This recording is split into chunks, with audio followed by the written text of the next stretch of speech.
This video is going to talk to you about sampling and how you can sample a population to make predictions about a larger population.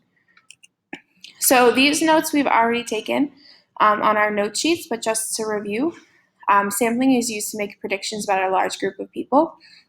And sampling is typically used for politics, sports, and business applications. To make a prediction, a small group of people is asked to answer a question. So for example, in the project that you're doing, you're going to ask 25 people to answer your question.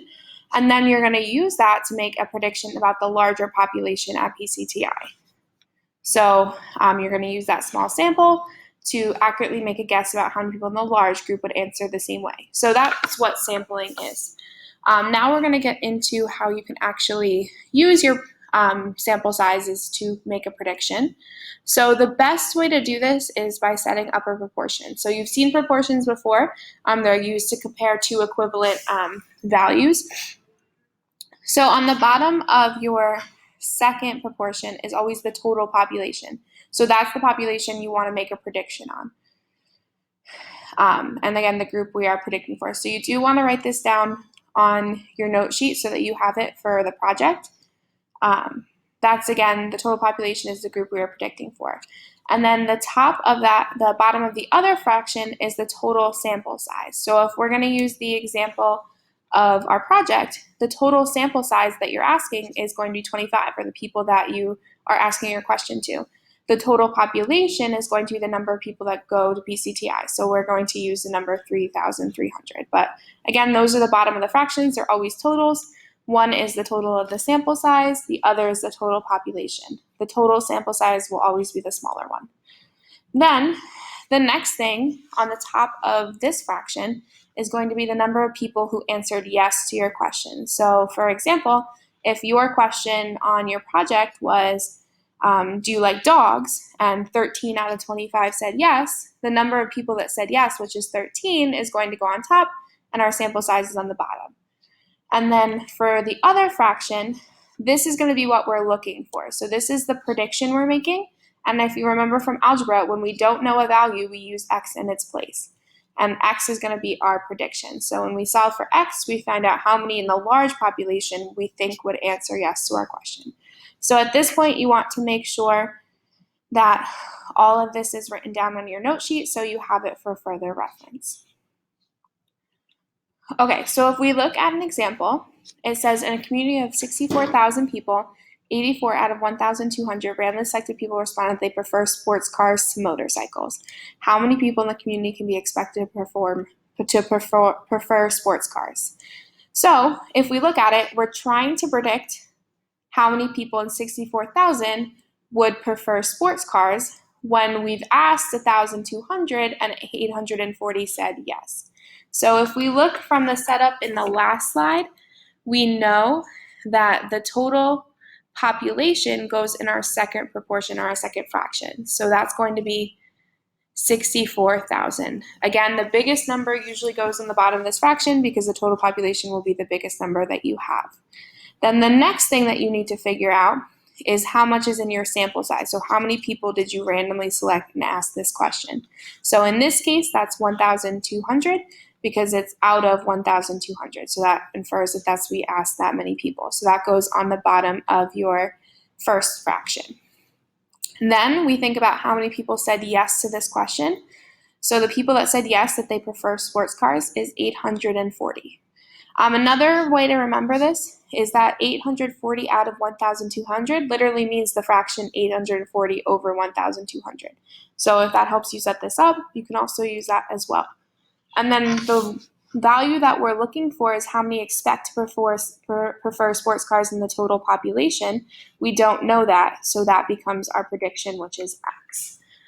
So that's how we would set this up. Then to actually solve the proportion, we're going to use something called cross multiplication. So you've probably seen this in the past, but just as a reminder, what you do is you're multiplying the opposite parts of the fraction. So what that would look like is 1,200 gets multiplied by x, which becomes 1,200x because we don't really know what x is yet. And then the second thing we do is multiply 840 times 64,000. So the reason it's called cross multiplication is because you're literally multiplying across, which makes this x. So when we do 840 times 64,000, we get this huge 53,760,000. Now, this right here actually becomes a one-step equation. So if you remember that from algebra, we're trying to get x by itself. X is connected to 1,200 by multiplication. So you solve using division. So what that would look like is x equals 44,800. And we have 44,800 by dividing these two numbers. So you want to make sure you do that in your calculator and just double check that you can get 44,800 people. So what that means is we predict out of 64,000 people that 44,800 of them will prefer sports cars. So again, that's how we use the smaller population over here that we sampled to make a prediction about a larger number. Okay, so that's the first part of example 1. Now, the second thing you're going to be expected to know is how to do a margin of error. So what a margin of error means is because this is a prediction, we're not 100% sure that 44,800 is going to be the exact number of people that prefer sports cars.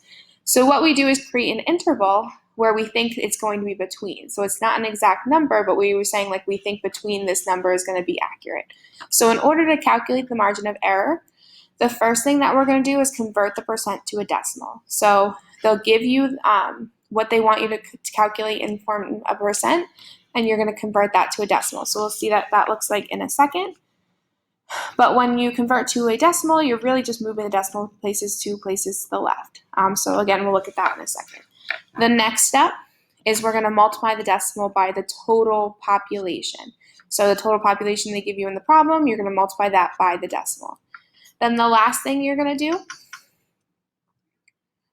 is you're going to add the margin of error to your answer and then subtract the margin of error to create an interval.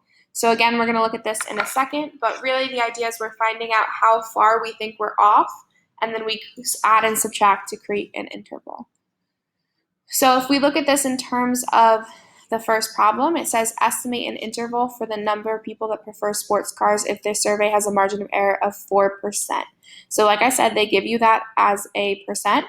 So our first thing we need to do is convert that to a decimal. So if we have 4%, you can either divide this by 100, which is the opposite of when we used to convert to percents, or you can move it to the decimal places 2 places to the left. So what that would look like is the decimal places after 4. So if you move it 2 to the left, it adds a 0 in front and it becomes 0.04.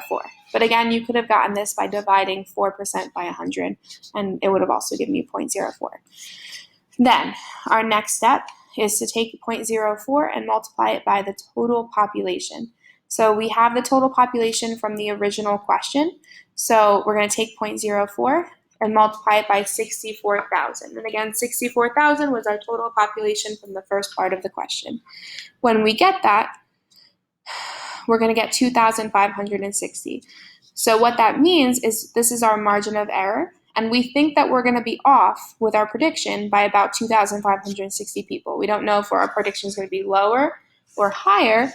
So the next step, step 3, is to create an interval. So we're going to take our prediction, which is what we found x in the first problem. So we found that x was 44,800. So we're going to add our margin of error to 44,800 and get 47,360. And then we are going to subtract our margin of error from what we had as x. So we would get 42,240. So again, we're taking our answer from part 1 and adding our margin of error and subtracting our margin of error. And what this does, once we have those two numbers, we can create an interval, which an interval is like a range of numbers we think it's going to be between. So our margin of error interval is going to be about 42,240 to 47,360 people prefer cars.